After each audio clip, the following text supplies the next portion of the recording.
Olá! Olá! Está começando agora o seu programa de entrevistas para pensar um Brasil melhor. No programa de hoje, o professor emérito da Universidade de Brasília, Isaac Roy, tem uma conversa com o dirigente de uma das empresas mais importantes do Brasil. Estamos falando da Embrapa, empresa pública vinculada ao Ministério da Agricultura, e é graças a ela que hoje a agropecuária brasileira é considerada uma das mais eficientes do mundo. E mais, ela tem o maior banco genético da América Latina, com mais de 120 mil amostras de sementes de cerca de 670 espécies, o que coloca o Brasil entre os 3 países com as maiores coleções genéticas do mundo, ficando atrás apenas dos Estados Unidos e da China. E na entrevista a seguir, o presidente da Embrapa, Maurício Antônio Lopes, fala sobre os avanços e as conquistas da empresa nas últimas décadas e aponta desafios para o futuro. Acompanhe. O movimento 2022, Brasil que Queremos, tem o prazer e o privilégio de ter hoje uma conversa com o Dr. Maurício Antônio Lopes, presidente da Embrapa. A Embrapa recentemente estabeleceu uma parceria com o movimento e vai ser um grande prazer termos essa conversa com o presidente da Embrapa, que formou-se em agronomia pela Universidade Federal de Viçosa, tem mestrado em genética pela Purdue University e o doutorado em biologia molecular de plantas pela Universidade do Arizona. O Dr. Maurício Antônio Lopes começou o seu trabalho na Embrapa em 1989. E a primeira indagação seria qual foi o caminho, o que fez de 1989 até 2012, quando assumiu a presidência da Embrapa. Um grande prazer estar aqui, professor. A minha trajetória na empresa, iniciada em 89, foi bastante interessante. Eu iniciei os trabalhos na Embrapa, na nossa unidade em Sete Lagoas, em Minas Gerais. Trabalhei junto a um grupo que realizava pesquisa em adaptação do milho aos ambientes dos trópicos por muitos anos. Eu trabalhei nessa interface da genética com a ciência de solos, buscando adaptar esse cereal tão importante para o Brasil e para o mundo aos solos tropicais, aos solos dos cerrados, que são muito ácidos e naturalmente pobres. Então, me envolvi muito no trabalho de melhoramento genético desse cereal do milho. No meu mestrado e doutorado, eu me aventurei num outro campo também muito importante, que é o da qualidade nutricional dos cereais. Os cereais são naturalmente pobres em proteínas de alto padrão nutritivo. As proteínas do milho, por exemplo, são proteínas naturalmente pobres nos chamados aminoácidos essenciais. Então, me dediquei bastante à seleção e à genética do milho para melhorar o seu padrão nutricional. Esse é o trabalho que eu realizei até o ano de 1989. A Embrapa, isso é unanimidade no Brasil, foi uma iniciativa que deu certo. Gostaria de saber que o senhor destacasse os marcos principais que levaram a esse sucesso da Embrapa. Professor, até o início dos anos 70, o Brasil ainda não tinha conseguido alcançar a sua segurança alimentar. O Brasil era um país ainda dependente de importações. Nós éramos conhecidos como grandes produtores apenas de café e de açúcar. O Brasil importava leite em pó, frutas, cereais. E naquele momento, em função da crise do petróleo que nós tivemos no início dos anos 70, que a conta de importações ela ficou muito pesada para o Brasil, ali se tomou uma decisão de se desenvolver no Brasil um modelo de agricultura baseado em ciência. Mas nós não tínhamos naquele momento um modelo de agricultura para os trópicos a copiar ou adaptar à nossa realidade. Nós tivemos que criá-lo. E a grande diferença da agricultura tropical brasileira em relação à agricultura de outros lugares do mundo é que ela foi desenvolvida para a superação dos problemas e das dificuldades que são encontrados aqui, né? As grandes extensões das savanas brasileiras, o cerrado brasileiro, nós não tínhamos uma solução nos anos 70 para construir fertilidade desse solo, adaptar plantas e animais a essa realidade desafiadora, né, dos trópicos. E a grande decisão, acho que a decisão mais importante foi, com a criação da Embrapa, a contratação de cerca de 2.000 jovens que foram então enviados às mais diversas partes do mundo, para universidades na América do Norte, na Europa, para buscarem o melhor conhecimento possível e, retornando ao Brasil, criaram uma base de conhecimento e inovação muito próprios, né, para o Brasil, com foco em gerar um modelo de ciência, um modelo de agricultura fortemente assentado em ciência, mas também fortemente conectado com os problemas e as dificuldades de se fazer agricultura nos trópicos. Eu acho que aí está o grande mérito, né, dessa construção dos últimos 40 anos da agricultura brasileira. Caro presidente, como é que a pesquisa, desenvolvimento e inovação podem ajudar na agregação de valores na cadeia produtiva? A ciência é o motor do desenvolvimento, é com um forte investimento na geração de conhecimento, de compreensão da realidade brasileira, dos desafios que nós temos, dos sistemas produtivos mais adaptados a essa realidade que a gente avança, né?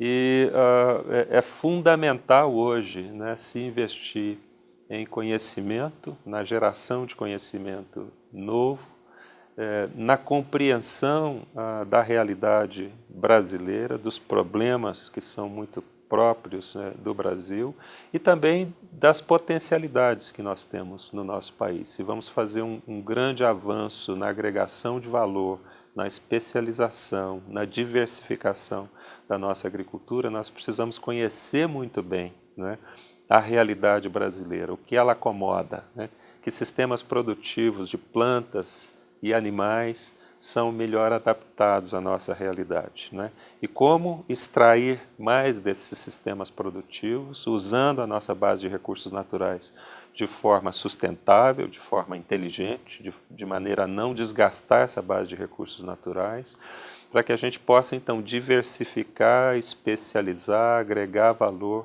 aos produtos da agropecuária. Esse é o grande foco da nossa empresa, da Embrapa, né? Nós estamos sempre procurando ampliar as opções, né, para o agricultor brasileiro, né, novas espécies, novos sistemas de produção animal, vegetal. Agora está crescendo muito o conceito de sistemas integrados, né, integrando lavoura, pecuária e floresta, mas nunca perdendo de vista que nós vamos ter que usar mais e mais conhecimento científico para agregar novos valores à nossa produção, diversificar e especializar a produção agropecuária, para entregarmos aos consumidores no Brasil e no mundo alimentos de melhor qualidade, com maior densidade nutricional, com novas funcionalidades, atendendo a essa demanda que cresce por uma entrega mais sofisticada. Os consumidores, né, vão ser cada vez mais sofisticados, a classe média crescendo, o nível de educação se elevando, vamos ter consumidores, né, exigindo alimentos cada vez mais seguros, cada vez mais nutritivos, com novas funcionalidades. E o que a gente está buscando fazer é desenvolver e aplicar a melhor ciência para entregarmos o melhor para a sociedade brasileira, para o consumidor brasileiro e também para os consumidores em outras partes do mundo, já que somos também grandes exportadores de alimentos. Eu acho que a Embrapa ilustra bem o fato de que a ciência possa ser um agente positivo na transformação social. Eu tive a oportunidade de acompanhar esse preparo de recursos humanos, enviando centenas de jovens para o exterior, diria até, foi o Ciência Sem Fronteira da década de 70, Exato. e que foi a base para o desenvolvimento da Embrapa. Hoje, qual é a estratégia de substituição dos recursos humanos, de formação dos novos recursos humanos para a próxima década? Qual é a estratégia da Embrapa? Essa é uma preocupação constante nossa, professor, até porque foi a atenção nesse pilar central da instituição, que são as pessoas, né, as competências e as capacidades que nos trouxeram até aqui. Então ela precisa receber uma atenção muito especial, né, na construção da nossa trajetória do presente para o futuro. A Embrapa tem feito um esforço muito grande, né, de renovação sistemática dos seus quadros, de atrair para os seus centros de pesquisa e os seus campos experimentais estudantes numa ação de parceria, de interação com as universidades. Hoje, professor, a Embrapa tem provavelmente em torno de 2.000 treinandos e estudantes nas suas unidades. Nós temos pós-doutores, doutores, estudantes de mestrado e doutorado, jovens aprendizes, e a nossa estratégia é atrair esses jovens para que eles conheçam a realidade da pesquisa agropecuária, para que eles se envolvam com os problemas e os desafios que nós temos no presente, mas o mais importante, para que eles conosco, né, trabalhem e busquem antecipar os desafios, as oportunidades e os riscos que nós teremos que enfrentar daqui para o futuro, né? E sempre, né, nesse esforço de buscar renovação e recomposição dos nossos quadros, buscando manter a alternância, né, os jovens em contato e em convívio com os mais maduros e os mais experientes, para a gente garantir essa trajetória virtuosa, né, da pesquisa agropecuária daqui para o futuro. Vamos fazer um rápido intervalo e voltaremos com a entrevista do presidente da Embrapa, Maurício Antônio Lopes.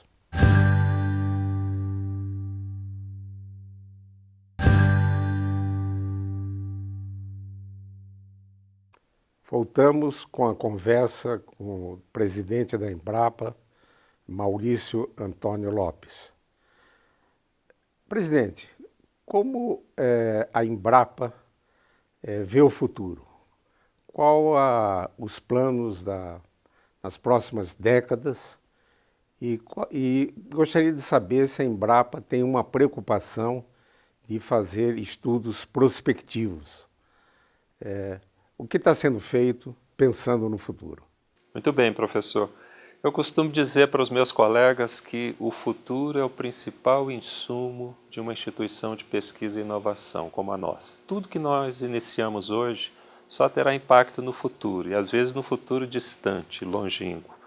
Portanto, se a instituição ela não se prepara para fazer antecipação, antevisão, ela pode acabar tomando caminhos equivocados em direção ao futuro.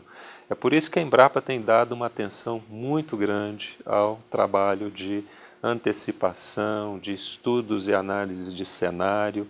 Eu tive a oportunidade de viver alguns anos na Coreia do Sul, me impressionou e me marcou muito o que fazem na Coreia, né, nesse trabalho de estudos de cenário e de antecipação. Então, logo assumi a presidência da Embrapa, uma das primeiras coisas que fiz foi criar o que chamamos a plataforma Agropensa, que é um ambiente onde nós temos pessoas treinadas e habilitadas para estudar e analisar o futuro de maneira sistemática, de maneira permanente.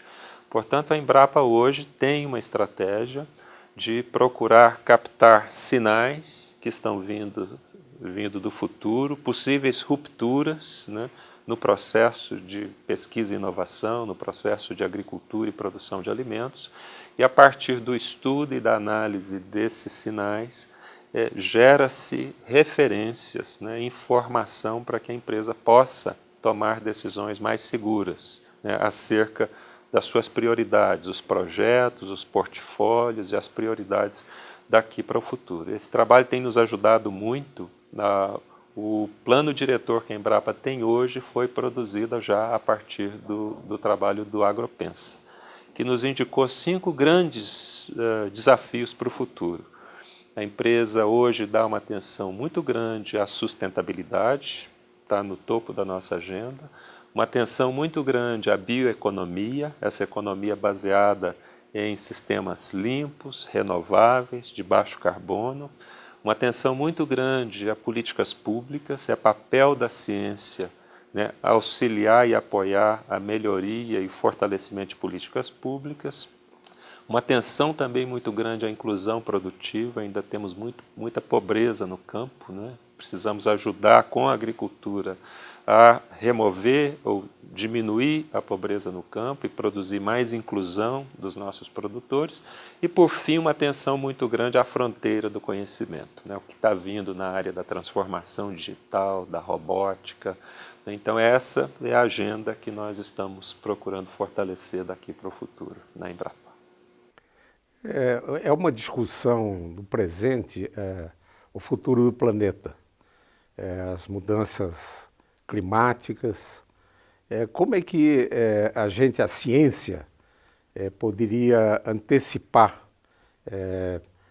medidas preventivas, porque no campo da segurança alimentar, porque o que se costuma falar é que vai haver um colapso se houver um aumento de temperatura razoável, vai ter um colapso na produção de alimentos. Como é que a gente está preparado para esse tipo de ameaça? Essa é uma preocupação muito grande nossa, professor. Está nessa dimensão da sustentabilidade, da nossa agenda de prioridades.